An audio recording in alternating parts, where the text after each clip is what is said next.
Dear listener, viewer, welcome to yet another undeniable dad.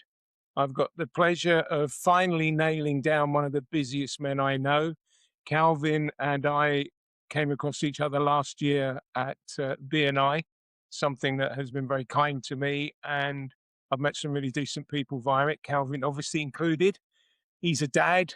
He's lived in more than one country, and he's working in what I would consider the tip of the spear of business support services, whilst using something that is the Swiss Army knife of technology. But in doing so, sometimes you do cut your fingers as you're trying to get a different piece of that Swiss Army knife open. So Kalvin's a really good guy to pull you through that journey. With that all being said, let me put you across for Kalvin to do his own proper introduction of how many kids and which countries, and let's get rolling. Yeah, Kalvin. appreciate that. Yeah, thank you. Thanks for the introduction. So yeah, I've lived in two countries. So born and bred in the UK, of course, and run various different businesses.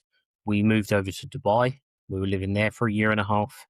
And then last summer, so summer 2025, we decided to come back to the UK due to the demographics of clients that we get in the business, the type of clients that we get. So, of course, a dad. I've got three girls. So my youngest has just had her third birthday, and then the next one up. So that's Kira. Ruby, the next one up. She's about to have her fifth birthday, and then my oldest, Eva, will be 10 in August this year. So it was, of course, a big decision. We had a very reputable recruitment company for a good amount of time, 23 years, and when COVID came and really ripped through the sector that we had the recruitment company in, we decided to go to Dubai. We decided it was time for a change. So that's what we did. So we went over there in February. It must have been 24, I believe, and then came back last year. So yeah, interesting journey, a lot different living in the Middle East to the UK, a little bit more sunshine, of course. But I think that as an English person, you think that what you want is the sunshine consistently. And yeah, it gets pretty hot there, up to 50, 55 in the summer. So it's the reverse. In the summer, you're not really outside. And you're looking forward to the winter time, or what they call the winter time. So, but yeah, no, it's an interesting journey from the recruitment company into what we do now, which I'm sure we'll talk about. And yeah, and transitioning that and seeing the girls grow up. And, we've obviously talked some about we grow fast. And yeah, and that's a little bit about me, really. And ask me any questions or, anything that you want to know, that would be good. Okay. I've got a stack of them already, and that's not because, so just in case the listener ever wonders, these are not scripted, planned, or whatever else you might want to call these shows. It's dads having a chat. And you've touched on a couple of things, because I've looked at this in the past. I worked briefly in recruitment, and it was fun and fast paced, and there's some very decent money to be earned when you're good in that sector, because you do earn your money. People get good upsides from it. But you, and I've recently been beaten up about my career path. Looks like an ant running across a page covered in ink whilst on acid. I got pulled apart on it recently by someone that I was being vetted for, and at the time I was defensive. And then the flip side is, of course, like the analogy I made with the Swiss Army knife, you learn so much from doing different things. But how do you go from a 23-year span of being a superstar within recruitment? And I'm not blowing you up there. You don't survive if I've 23 years in recruitment unless you're good, because you'll either get caught out or there'll be no food on the plate. So you've got to be good to last. How do you go from that? Because we haven't mentioned it yet, but let's bring it up now. Go high level is sort of the core of your business. And then around that, you're smart enough to build solutions that are bespoke for who you're dealing with. And you've got the experience to go, no, you don't want one of those. You want one of these. They're the same thing, but this one works better, is how I've experienced your service. So what caused that jump? How do you go from recruitment to essentially software as a service slash AI solutions. Yeah. So if we take a step back, so the recruitment company I started with my mum, there was just the two of us from scratch. And of course, we started it on spreadsheets, like every good business. And we got to a point where we couldn't book shifts in for the staff because it was temp staffing in the care sector. Right. So we needed a software solution, didn't exist. And we engaged a guy called Steve, really good coder, who built custom software systems. So our original project was £10,000, decent chunk of change way back then. And we built this system over 14 years, is the short version of it. So I always say to people, I'm not a coder, I'm not a software developer or engineer in that way, but I built that from scratch, and we built that all the way to COVID, where that piece of software helped us to be the core intellectual property in the business so that we could launch a franchise. So actually we sold 2 franchises before COVID happened. Right. And I really enjoyed that journey. I really enjoyed understanding every aspect of the business, every aspect of software, and how to have a team and lead a team into developing that software for you. Even spent some time in India with a development team, flew over there, before Zoom existed, and spent time with them developing that system. Now, when COVID came, that unfortunately ripped through our business sector, ripped through our business, and didn't leave us with much out of the other side of a business that we nearly sold for 5 million. I took a step back after that. We put some good effort in. We rebuilt it after COVID, back up to 20, 25 staff in the office at any one time, 250 employees total. Wow. And then we had to lay everybody off again. And then we built it for a third time, got about halfway, had to lay them off again. So I wasn't enjoying the roller coaster, as you can imagine. No.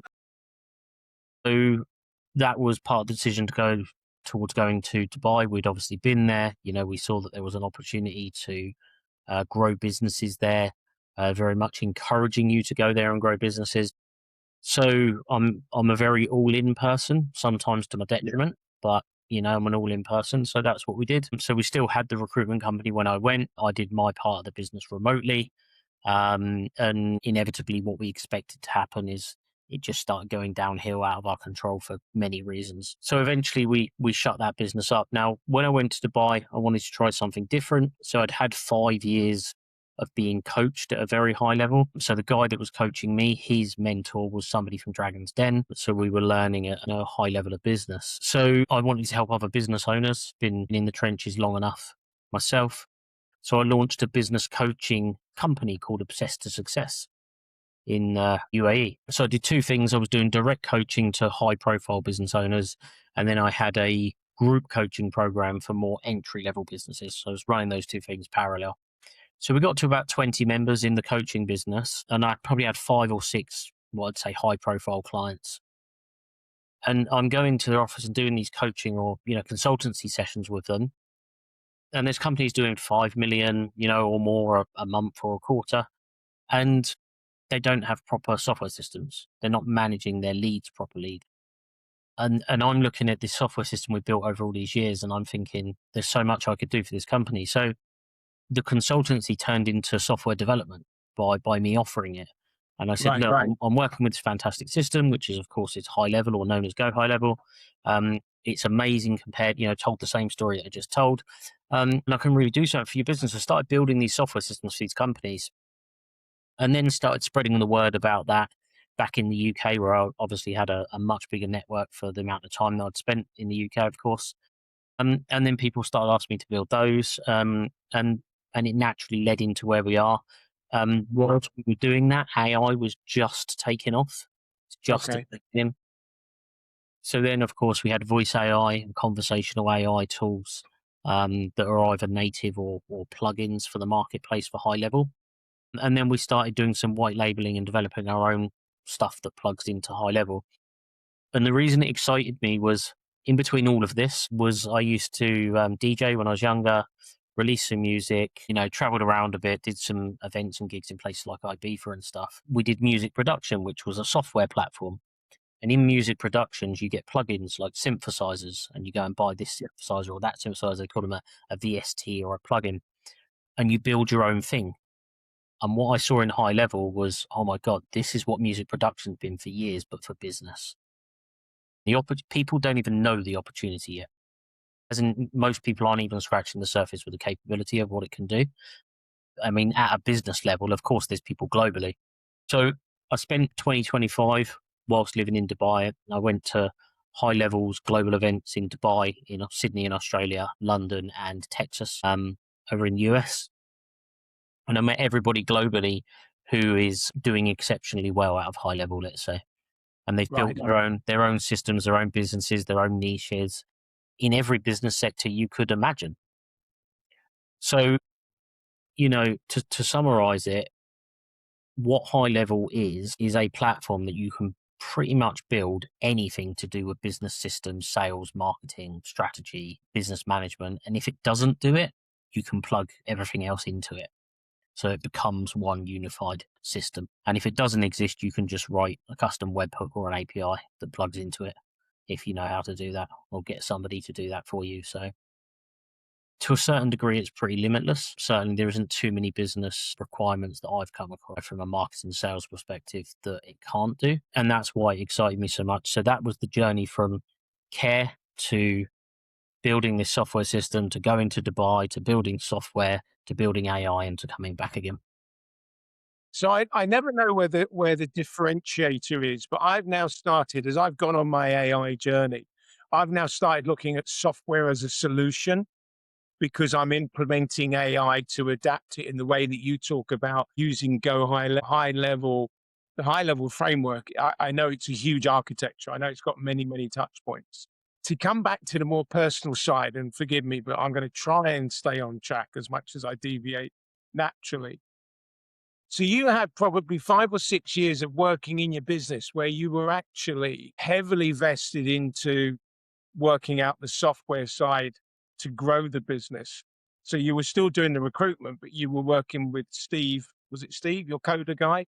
And the two of you were clearly hand in glove there. Where did that leave you at home? Well, I mean, way back then, I didn't have the kids. When we first started that, I didn't have the kids. We just had our 11th wedding anniversary with my wife this year, and our oldest daughter was nearly 10. So when Eva, our first, was born, the business was super established. It was, Nice. 200, 250 staff. So I was very much a director of that business.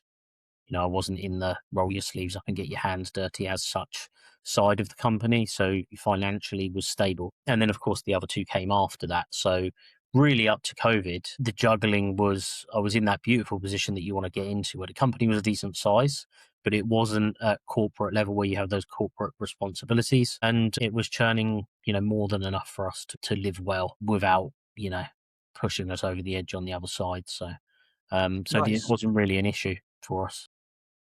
And where did that all start? I mean, so, and again, it's not all about me, but I feel a lot of your journey.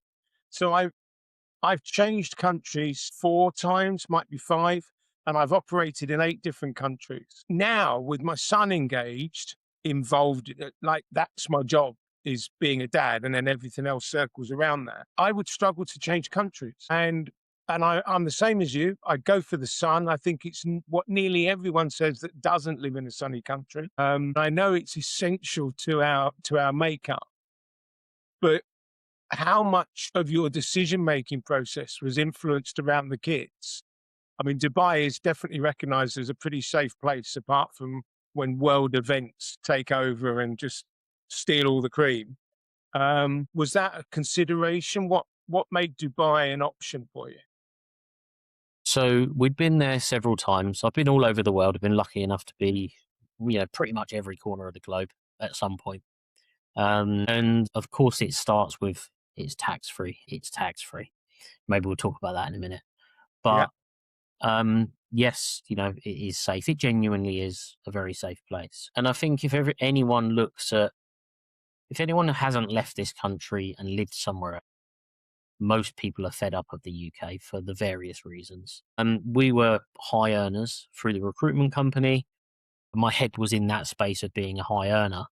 Uh, and the taxes that were coming, you earn more than 100K, then 50% of it's gone.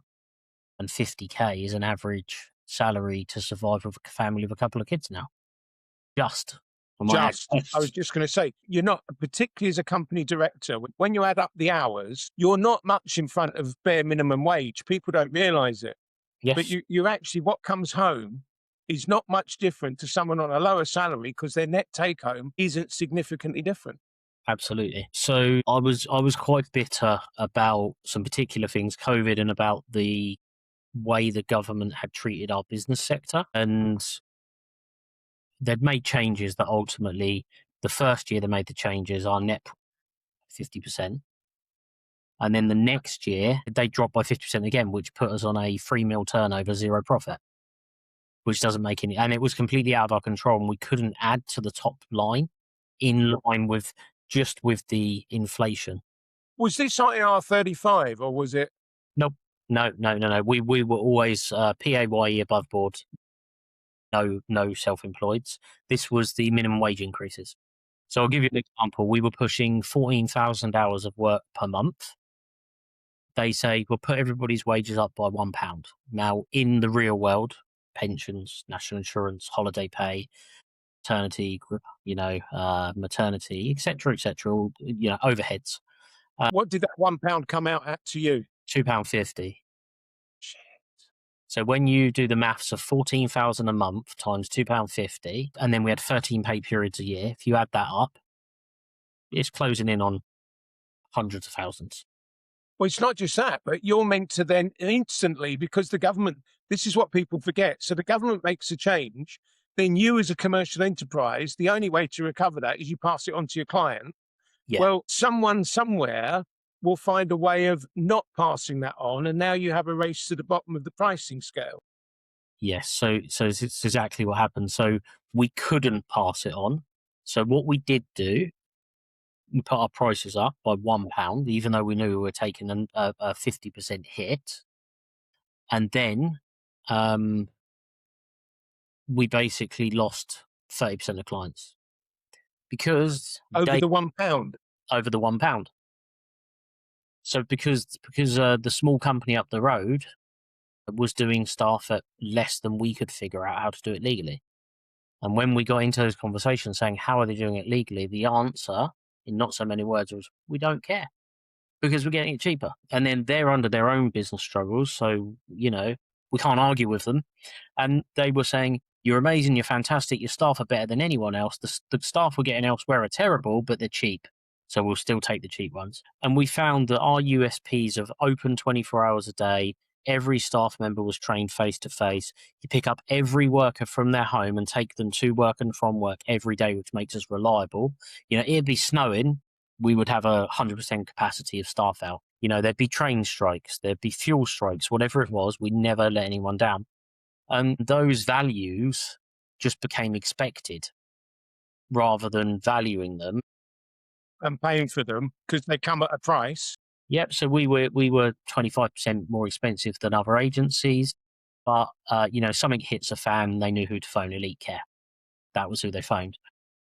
And the local council, I won't name them, but the local county council on COVID turned the screw on all suppliers, and they said, we're putting you all on £1 an hour margin. My answer was, it costs £9 an hour to operate. And they said, don't care. So whilst COVID was happening, the local county council screwed their suppliers. So we left the contract and we said, when this is over, and it will be, you'll be paying our rates on our terms. And they came crawling back and they didn't like it, that we were right. And eventually that contract just whittled out. So you had the minimum wage, COVID, the local council pulling strings. And then on top of that, when they did 3 or 4 £1 an hour raises in a row, 3 or 4 years in a row. And then on the last one, 70% of clients left, 40% was the council, and that went. And the clients that were left, I think it was 80% of the clients that were left closed their doors because they couldn't afford to. So bottom dropped out the jar. It was completely out of our control. So there was hardly any business left in the end because of what had happened. I know it's not an uncommon story. I mean, it's slightly different to, and again, this is again another global event, but In 2000 in Portugal, I had over 100 million euros of mortgages booked. Paperwork was in, either valuations had been done or they'd been approved. And there was obviously time lags because that's a lot of business. I had terms of business with 5 different Portuguese banks and 3 offshore banks. So I could place business for almost anyone under any circumstances. Offshore companies, non-residents, a couple of £1 million euro worth of mortgages. When 2008 financial catastrophe hit, it wiped out the market. In the way that you were losing clients, I lost banks. They don't exist anymore. All of the banks I had terms of business with in Portugal, they don't exist anymore. They've been taken over, changed, rebranded, completely restructured. And you would think in healthcare, in the same way as you would think in banking, untouchable. But nothing is. And I have to say to business dads, Yes. in fairness, you had a diversity of clients. You Yep. had a diversity of service. Any of the gaps in your service, you recognized them and had a fallback position for them. And yet, even with all of that happening, circumstances and events were able to take your feet from underneath you. Absolutely, yeah. And it was, the core thing was rise. So you go back some years, Portsmouth City Council, they offered us to come to an event which was around the care sector. And we're going back some years. And this guy had a flip chart and he was drawing this thing on there and he called it the death curve. That's what he called it. And the death curve was the massive rise of inflation whilst national government reduce budgets for the care sector. And what I didn't even realise until then, even though we'd been in the business for a while, was actually it's nothing to do with your local council. It's nothing to do with your county council. It's the government budgeting. So they'll just go, where do we cut the budget? Just boom, somebody else deal with it. So it's, as I say, pushing a pen around a boardroom table. And they were saying, if this continues, we predict in the next 10 to 15 years, the care sector is going to collapse because the budgets cannot keep up. Then they said, we're encouraging people to be healthier, right? So there's, as we all know, when we were both younger, it was just, package of crisps, chocolate bars and a sandwich in your lunch. And that was that. There was no calories on chocolate bars and all this stuff. Yeah, but also when we were younger, I didn't see the pavement crushers walking up and down the street every day. The general size of the general population has exploded in the last 30 years to a point where it's a novelty now if you see someone fit walking down the road. And I say fit in a very generalized term, and I'm not calling anyone out. Your life choices are your life choices. But the reality is all this noise around living a healthy life and all of the options that we all have now that are ridiculous when you think about it. There's no corner of self-care or healthy living that doesn't have easy access. And yet predominantly we seem to be dying from obesity. Well, bear with me because it's going to really bug me otherwise. Sugar, what's it called? Diabetes, which if we listen to certain healthcare professionals, they claim that type 3 diabetes, which is basically Alzheimer's, Parkinson's, those kind of illnesses, are predominantly created through sugar. Cancer feeds off of sugar. So all that's going on, and where are we spending less money? Yeah. Healthcare. Well, this is the interesting thing that they said at this meeting. So they said, here's the dilemma. Budgets are being cut, inflation is going up, right? So the death curve is when those two things cross over, which did happen. And they said, however, the government are driving more money into healthier initiatives, healthy eating, exercise, whatever it might be. Also known as misinformation from what I've read on labels. Well, but what does that do? So let's presume that works. So they add 10 years to the average age of the average person. That creates a bigger problem in the care sector because we all die, right? You can be the healthiest guy in the world, but you will die. And you will die from health-related issues, meaning, your body wears out. If your engine breaks in your car, you just pop a new engine in, essentially, right? You don't pop a new couple of legs in and a new heart, a new stomach, right? I was just going to say, I've got a few years on you, so I'm very familiar with conversations around knee replacement and hip replacement, but they're not permanent solutions, and they only help you stay mobile for a period of time. And then either you have to do it again or something else starts to give way. And again, you will become some level of care burden. Yeah. But then if you relate that, right, what do you do? So do you encourage people to be healthy so they can live longer, which means they need more care later, kick the can down the road? Or do you continue to let them be unhealthy and then deal with it now, which creates the problem now, which pushes the opposite problem down the road? And they basically got a room of every local care provider at the time, and they said, what do we do? They asked the private businesses what to do. And Which is a smart move, because what do we know? We know the people that run this country, and generally speaking, any country you ever want to look at, are not people highly competent at running things. They're highly competent at getting elected and making good stump speeches. But if you want something run well, then you need someone that's done it or knows the problems yes, and has survived the failures. If we talk about each other's journey here, it's the failures that I would say have been our greatest successes, because it's stuff that certainly in business, it's stuff that you don't repeat every day. Maybe outside of business, our failures come to bite us more than once because we're slow learners, speaking for myself. yes. But that room full of private business owners that were successful, that were providing the service, what was their suggestion? Stop cutting the budgets, because cutting the budgets, that's what's killing everything. But the problem that existed was the budget cuts. But that doesn't come from local authority, does it? I know that comes from centralised government. Yes, which feeds down eventually into your local council. And that's why the care, well, let's just say the healthcare, the NHS, the whole thing is in a mess. But is there an answer? It's in a death spiral, isn't it? I don't think it's in a mess. I think it's in a death spiral. Yeah. I'm not sure there is an answer for it, because whichever Or way not. you. There is no answer for it until you change the system. Hmm. Because this is a recurring theme, whether we look at our infrastructure. I mean, I've had the good fortune of travel like yourself. So I've spent a fair bit of time in Brazil, a fair bit of time in Saudi Arabia. And I know you wouldn't normally put those two in the same sentence, but both of them have a similar problem. Brazil has a very, very, very large landmass, and it needs to actually access large tranches of it from very far away to centralized services. They have their own internal structure that's very, very efficient.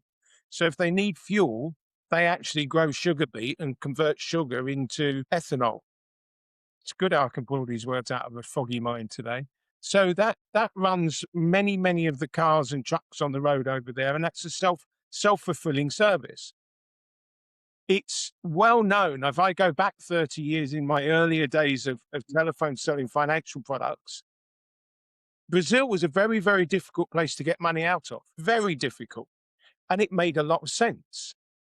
If we look at the UK, we are constantly sticking our finger in a hole that's appeared in a water tank. The water tank holds money. What they're never ever doing is looking at how to keep the water in the tank, how to make more tanks full of water.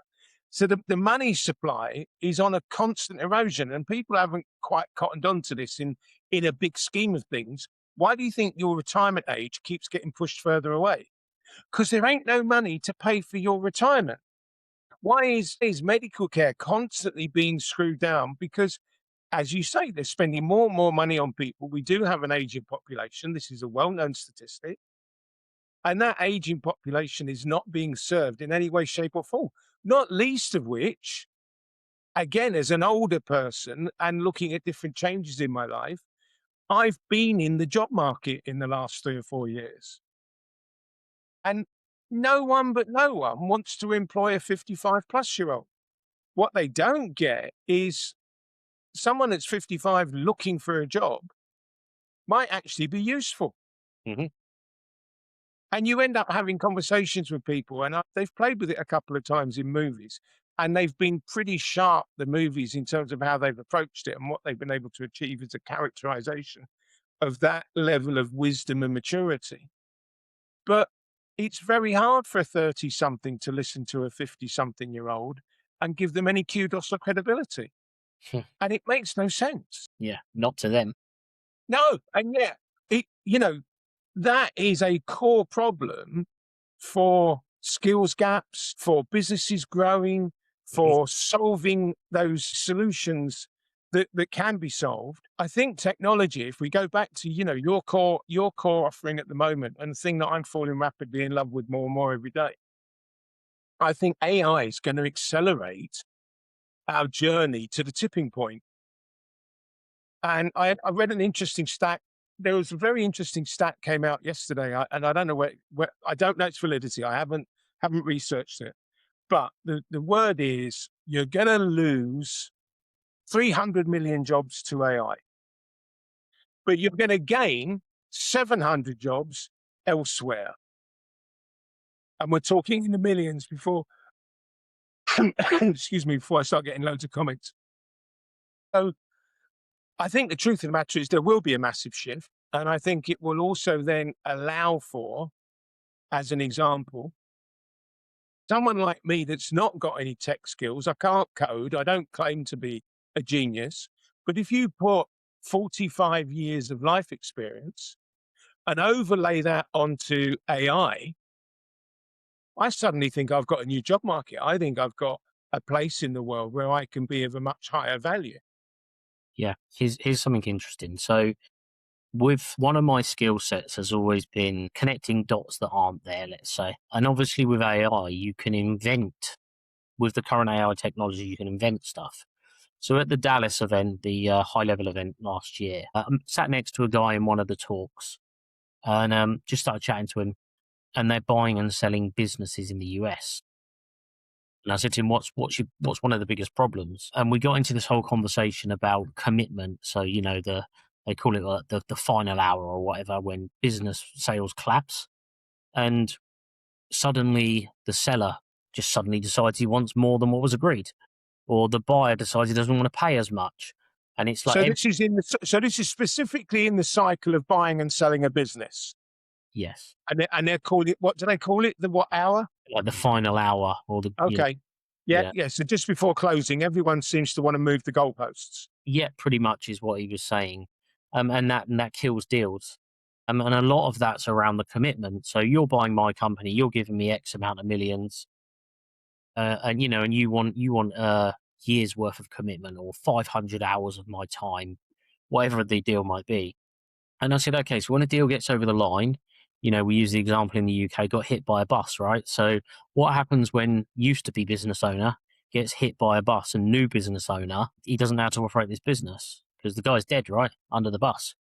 So I said to him, couldn't we just build an AI that clones that previous business owner so that the new business owner has a copy of him forever and it releases him earlier and the guy can speak to him endlessly?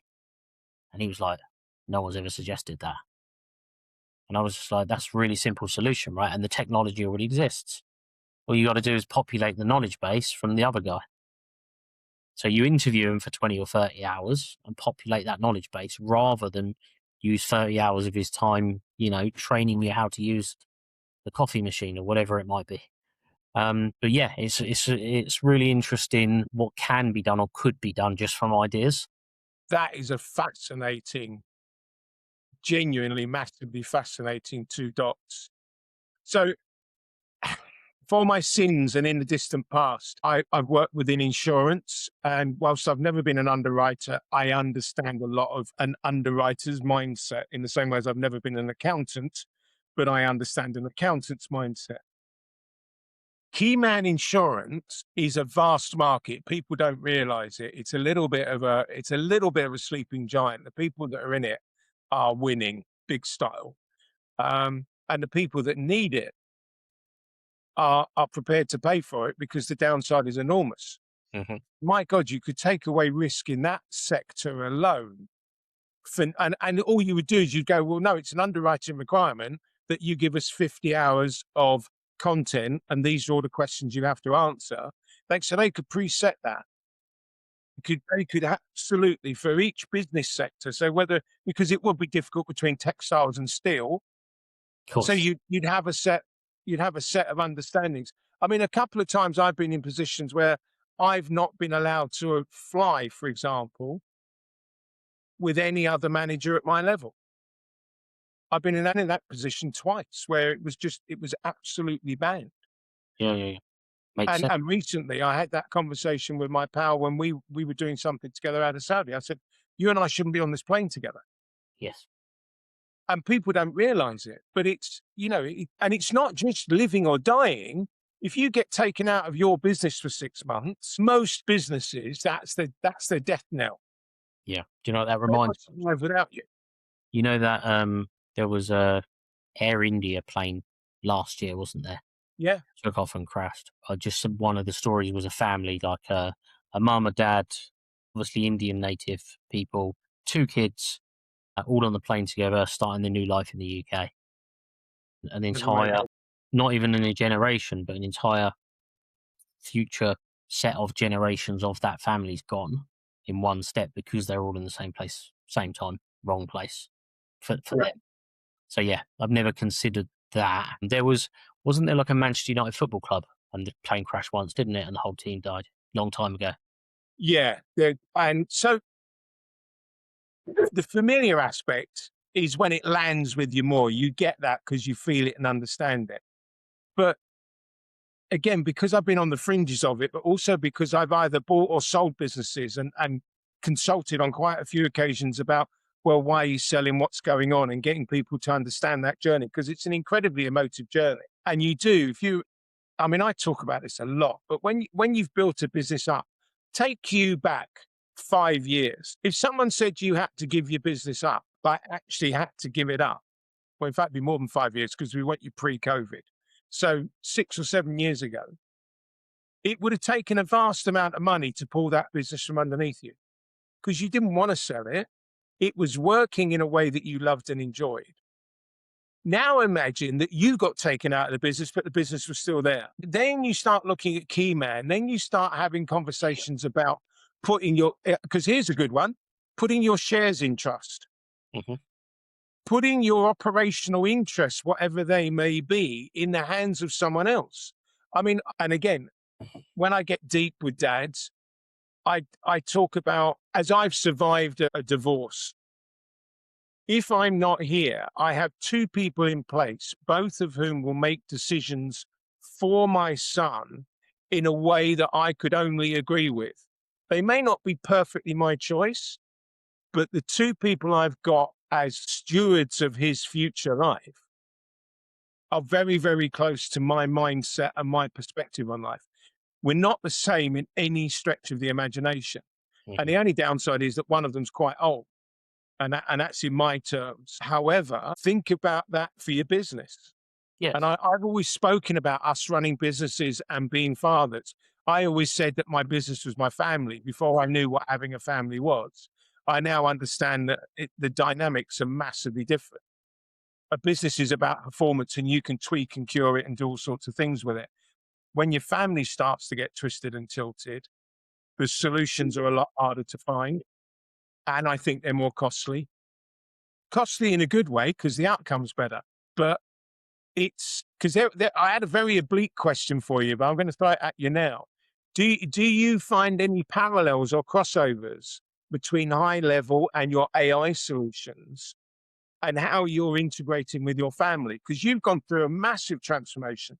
In the last 18 months, you've turned your world inside out. Some of the personal stuff we've spoken about, I don't need to bring it up now. It's your choice if you want to, but you've changed so much about what you're doing and how you're doing it.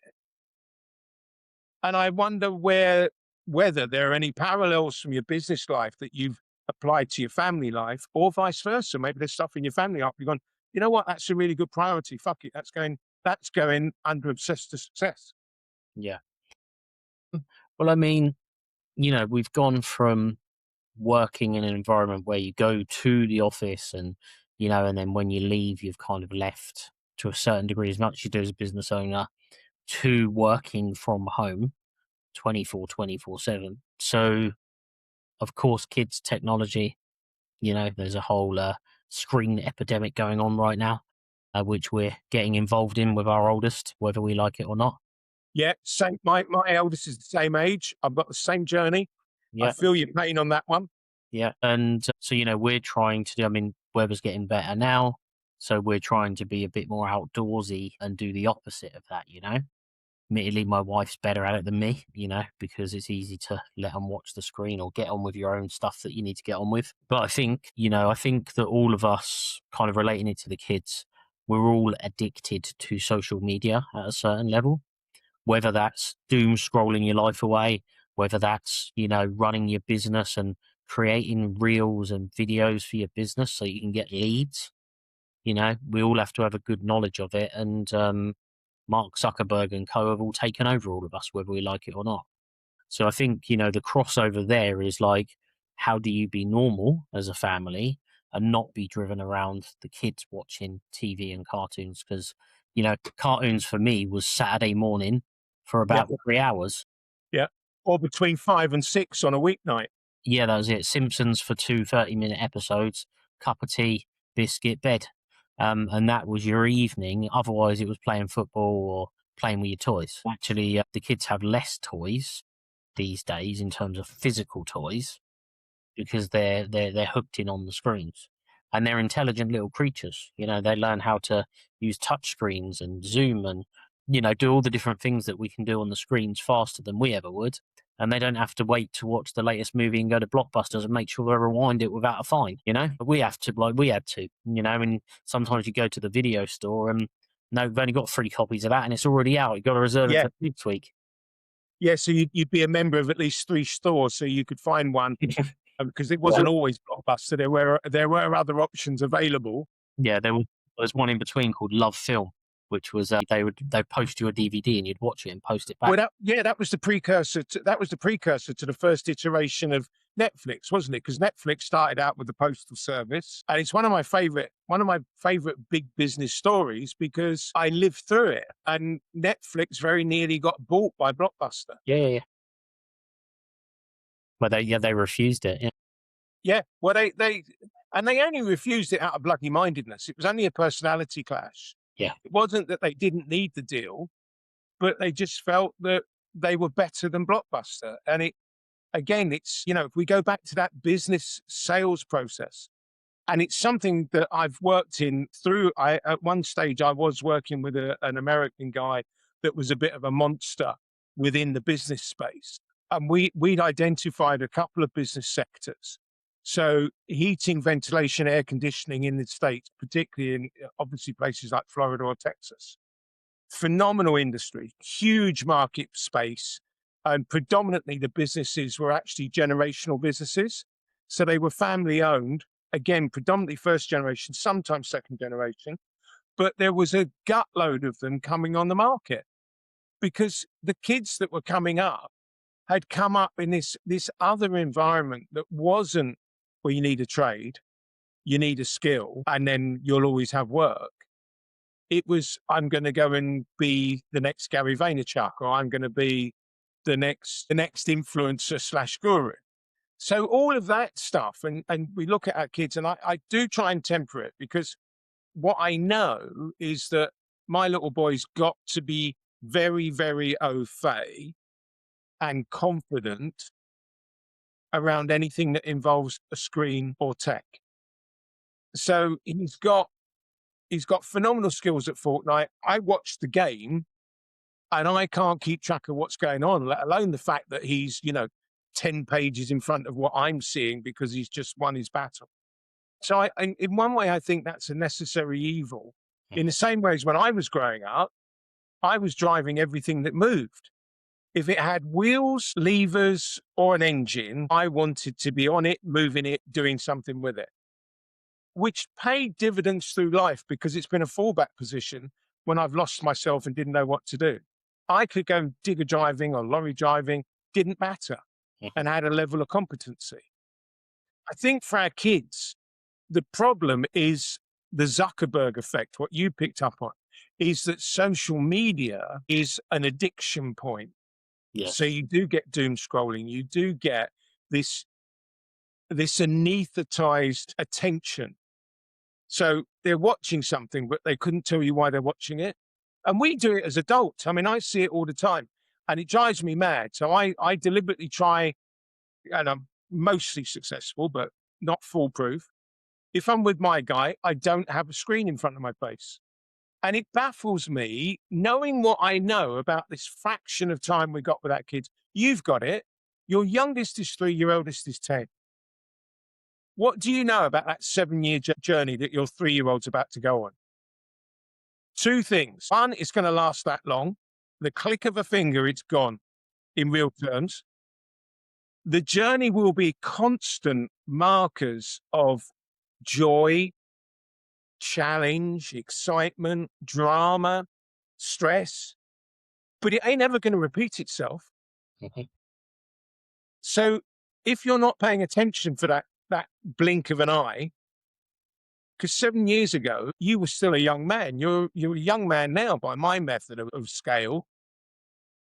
So your kids and anyone else's kids, if you miss a day of that time with them between 3 and 7, it ain't ever going to be repeated. You can't get it back. And if you've got your face in a screen, what are they learning? That's where you plant your face. And I think it's very hard to be standing on the top of a step going, you must not look at the screen, whilst all the time your other hand's gripping your mobile phone because Zuckerberg's just sent you something that's nonsense. And there are other there are other social media figureheads that are also fucking with your brain. Let me just put that out there. Zuckerberg isn't the only evil overlord of our attention. You know, it's the same as the British government. It's the same, you know, people say, oh, I want to leave England, I can't stand England. Fine, go and move. But if you're going to move, you need to understand that 1, the grass isn't greener, it's just a different shade and thickness. 2, it's another culture. Now, some of those cultures are fabulous. I've been very lucky. I've lived in 2 phenomenal cultures, one in Portugal and one in Greece, that I absolutely loved and very, very close to my Irish roots. So that's fine. But living in either of them and not speaking the language will always make you an alien. And then on top of that, both of them have their problems with their own economies and with their own bastardized political structure. The one thing I would say is that both of them are very, very clever with their money because they've both come back from the brink. And, you know, COVID and the euro monopolies and infiltration and disruption that came about from the euro being dropped on both those very small economies in their individual scale, whilst being big operators. I'm waxing on now. I'm sorry, mate, but you got me on a good one here. I think going back to the point, if I haven't lost it completely, that thing of trying to change things has to come from us first.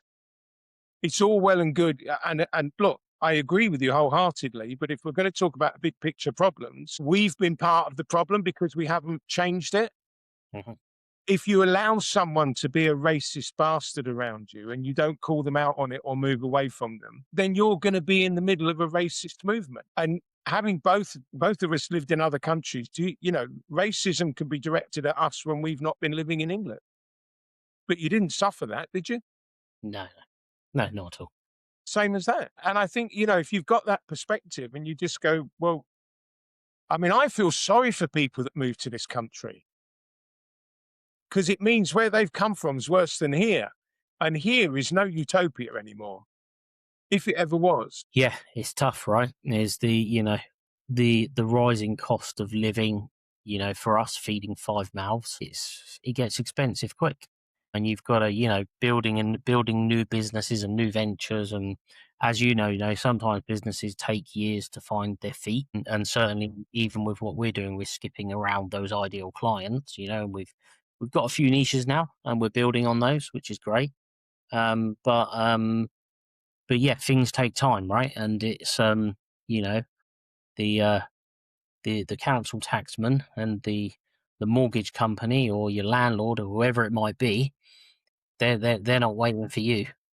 You know, you've got to keep up with them, and that makes it, that makes the cost of living in the UK not by far not the cheapest. I mean, there's some European countries that are a lot worse than the UK, in terms of taxes and cost of living and stuff. Look, I lived in Denmark. The base rate of tax in Denmark when I lived there, off the top of my head, I think it was 65% was base rate. Mhm. So a kid working in McDonald's was actually earning £14 an hour. Let's just give it this nominal sum, compared to the kid in the UK was earning £7 an hour. But the difference was the net income was the same. Yes. And cars, for example, were so heavily taxed that they were a luxury item. But what that meant was the buses and trains had to be efficient, and they were. And people traveled that way and didn't have an issue with it. Whereas here, I mean, I still have the mindset that if you haven't got a car, I don't know who you are. Now, I appreciate living in London or Manchester, different conversation. City centre living is a different story, but it still baffles me. Like, why have you not got a car? But actually, my car it's about 20% of my monthly bills. Mm-hmm. And I don't consider it a luxury.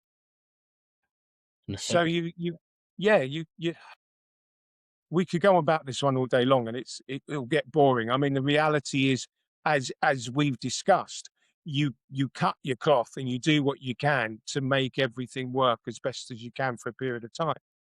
And then, as you've already pointed out, you've found one or two niches that you are working to your growth curve.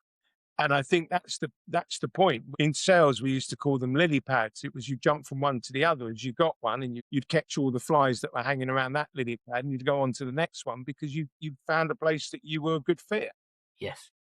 And it's not got any easier, even with the advent of digital marketing, because people are getting bombarded now in ways, whereas before the phone would ring and so why is my phone ringing now? It's a cold call.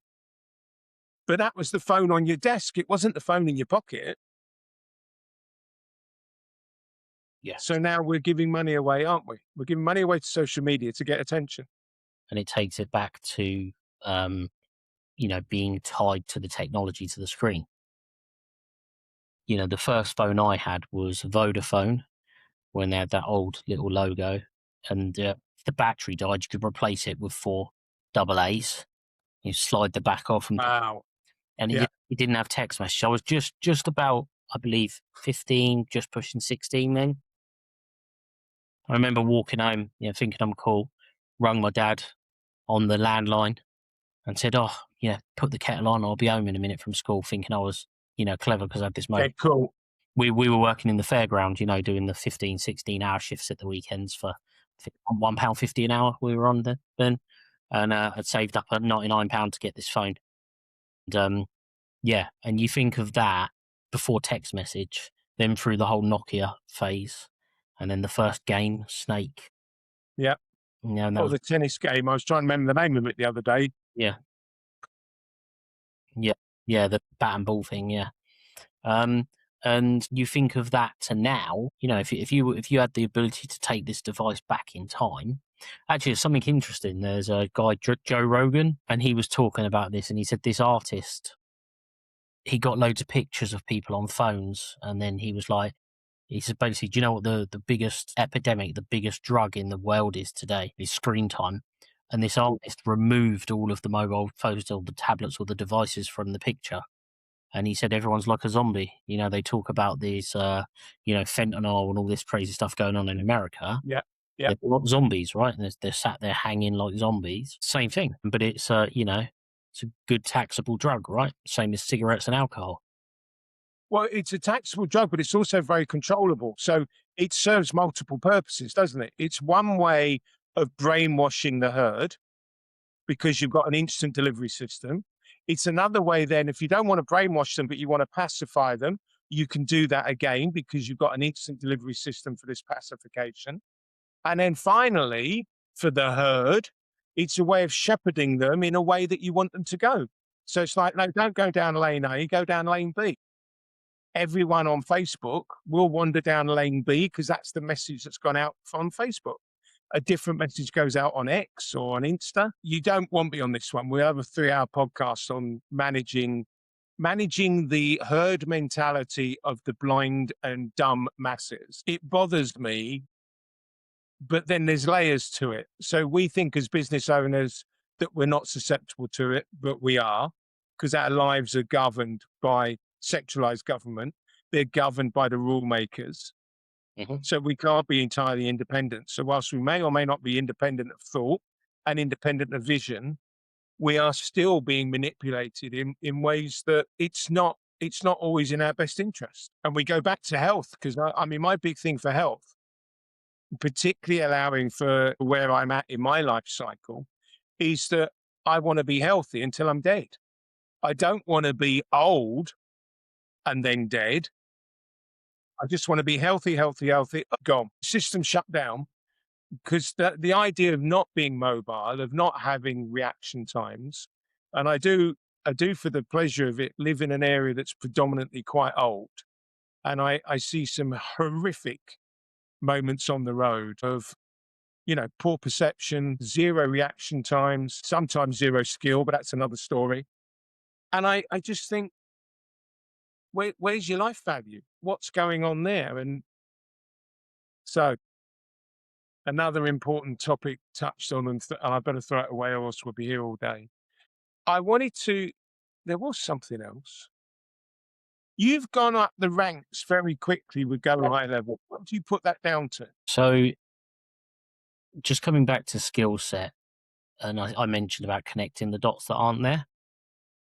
So I recognized the opportunity. The example I gave was music software and software synthesizer plugins. Doing that for business, that's crazy anyway. I was going to say, how many people have looked at High Level and thought, "Oh yeah, that's got a real duality with music and synthesization," I and guess there are some, but no one's ever said that to me. no, exactly. And then the first thing that I did, so high level, I called it a good time because high level had never done a major event outside of the US Okay, last year. right. And then their first major event was called Saspreneur, and that was in Dubai. It was 20 minutes from where I lived. Okay, So it was supposed to happen. So if I didn't do the Dubai journey, then maybe I wouldn't have ended up on this journey. Um, and I went to that event. I met the owners of the business. I met a lot of good people. My friend was already working with high level, and I decided that we needed to work on it at a different level at that event. Um, and then there was word that there was going to be one in Sydney. Now, obviously, I'm halfway there in Dubai, pretty much. yep. You know, Hop and a skip. yeah. And I made the decision to invest the money to fly over to Sydney, and I met some pretty good people there. A few of them I've worked with, Okay, and there's many more that I think that I will work with from that event. And there I met people from Malaysia and Thailand who were involved in the community. Obviously, in the Middle East, in Dubai, I met people involved in the Middle East. And then I decided, still living in Dubai, I flew back to London for the UK event. And then I met a load of people in the UK who were using it, and then on to Dallas. So the reason that I've managed to propel ourselves into the position we're in, and knowing so many people, let's say, of influence in the community, is because I went to the community globally. I invested the time and the money to do that. that wasn't very digital, was it? No, but that's so.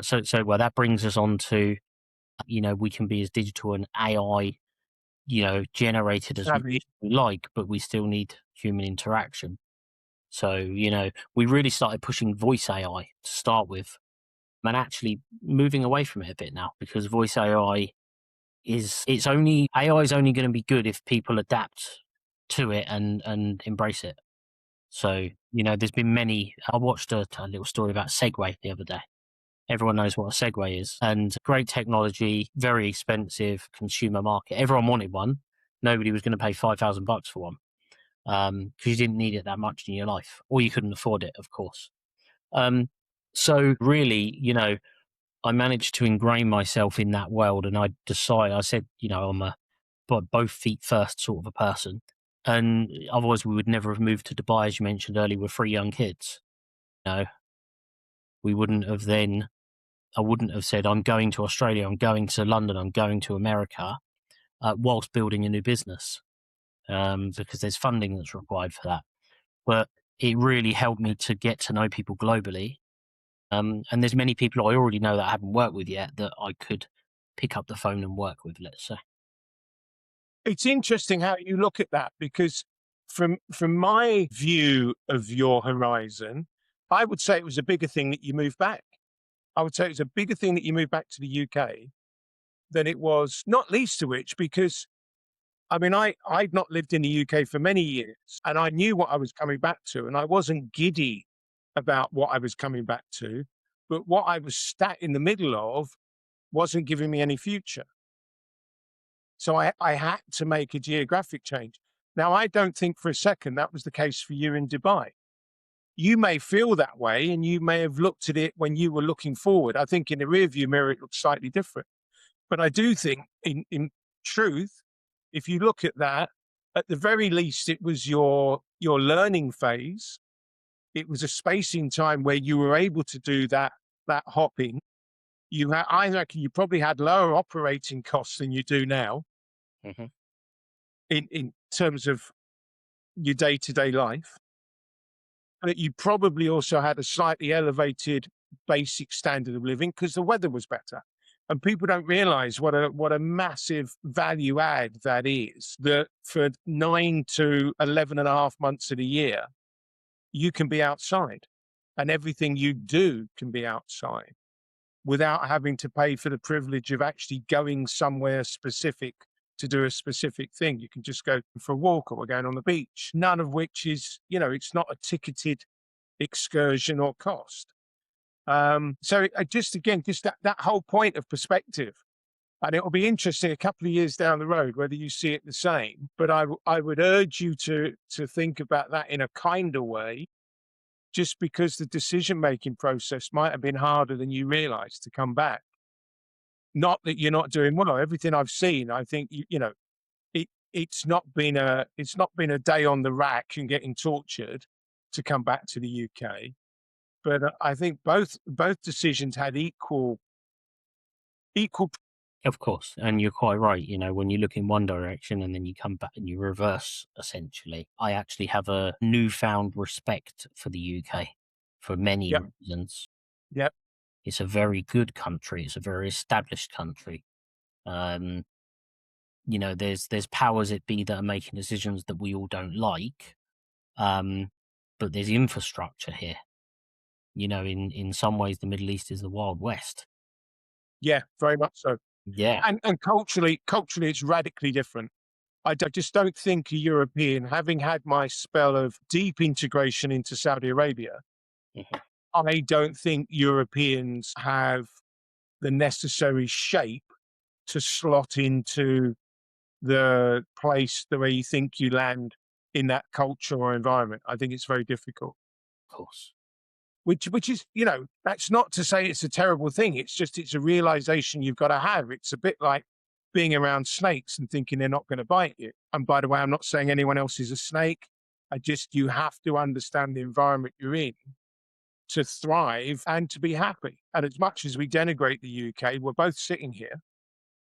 We're both planted in the UK. Mhm. And there aren't compelling reasons not to stay, truth be told.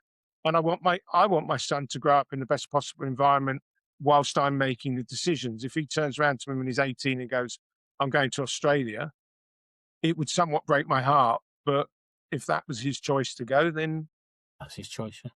yeah, it's cool and groovy. Unfortunately, it's got to be because it's what he thinks is good for him. Yep. Yeah, absolutely. I feel like we're getting to the end of this chat. Is there anything I'm missing or anything that you, in the back of your mind, you thought, I want to talk about that when I get there? We'll go No, cover. I like the openness of the conversation. We've covered a lot. And I think, really the purpose of what you're doing is giving that recognition to dads who are in business. It's not easy being a dad in business. It's not easy being a dad, right?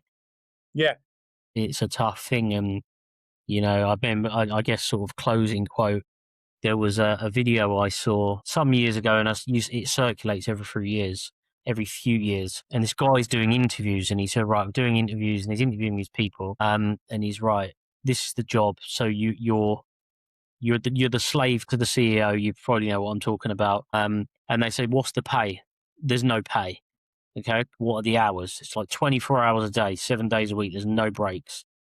And he's spieling all this stuff, and the people in the interview are like, what's this guy on? He's crazy.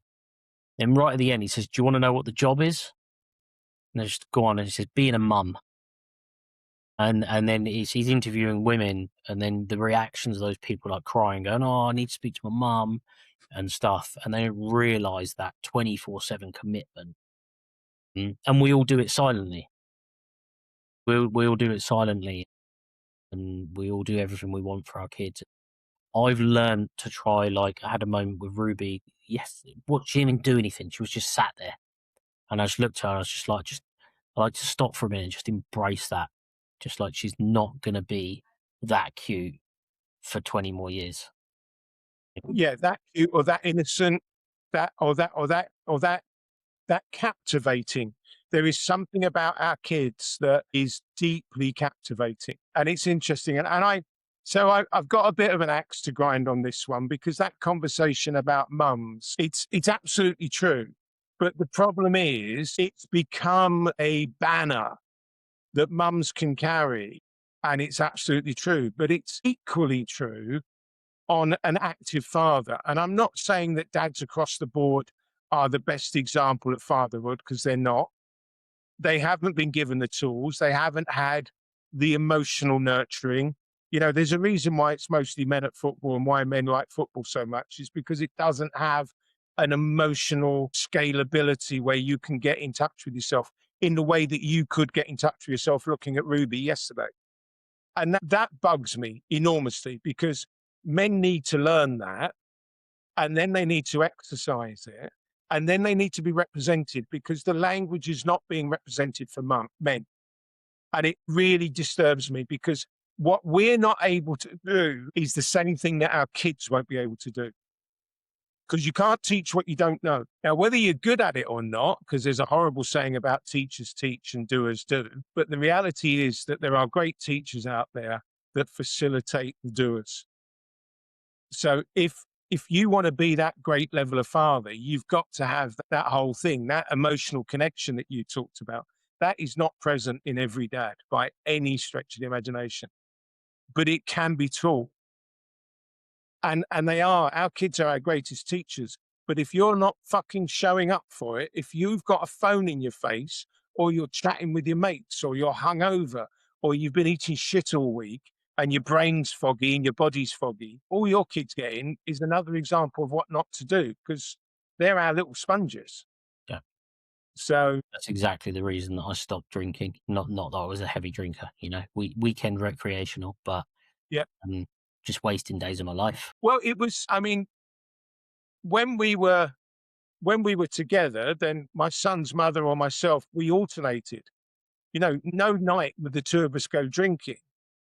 It was just, it was part of the responsibility code, that it didn't need to be spoken or written. It was just accepted. And again, I do say to people, because I see friends that have got 2 or 3 kids and they're in a relationship. And the first thing that suffers is your relationship, Yes. because you two don't get any of your own time for you to be you, or for mum to be mum, or for either of you to be each other in your relationship. Yes. Yeah. And I think that's something that needs addressing as well. I mean, I find that side of things I find quite easy, because I only have my son 50% of the time. So 50% of the time I'm 100% in. Yeah. But then the other 50% of the time is 100% for me or the business. So it's not that difficult. But getting that in your circumstances, when you're in a proper family, well, that's unfair. In a traditional family unit, that's a different story. Right. My friend, this has been an absolute pleasure. Please, if you mention it now, but I will when I get to the transcription and do everything, please let everyone know how and where they can find you and why they should. And I'll pop the same into the show notes at the end. Awesome. Yeah. Appreciate it. Thank you for your time. No, my pleasure. All right. See you soon. Cheers, Kalvin. Thank you.